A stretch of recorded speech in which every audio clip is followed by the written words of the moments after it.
Several months of slow housing sales, new numbers show prices across Metro Vancouver are finally starting to come down. Realtors say they would drop even further if sellers would be realistic about what their property's worth now. CTV's Shannon Patterson reports. After years of seemingly unstoppable increases in Metro Vancouver home prices, the peak certainly is now in the rearview mirror. Detached homes have been edging down for months, and this summer, condo and townhome prices dropped too. Now you're seeing an alignment and a trend form in both markets, and you're seeing a cool down take place, in fact, in both segments. Sales are 25% below the 10-year average, but prices are down only slightly since May. 2.8% for detached homes, 1.6% for condos, and 0.8% for townhomes.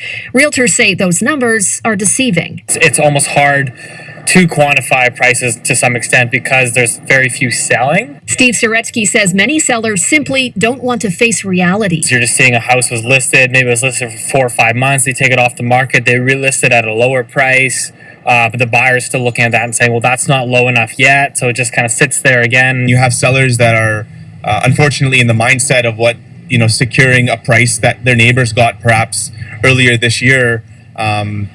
Unfortunately, now they have to move towards more of a proactive, reduced approach on their pricing expectations because the market's just not there anymore. And it's not likely to get back there anytime soon. Do you think that 20 to 30% correction is possible? Yeah, I think it's realistic. I think it just takes a lot longer than people expect. Sellers have to accept a lower offer for prices to actually come down. I would argue that there's definitely a lot of people that don't need to sell. For those who do, it's time to accept. We're in a new market now. Shannon Patterson, CTV News, Vancouver.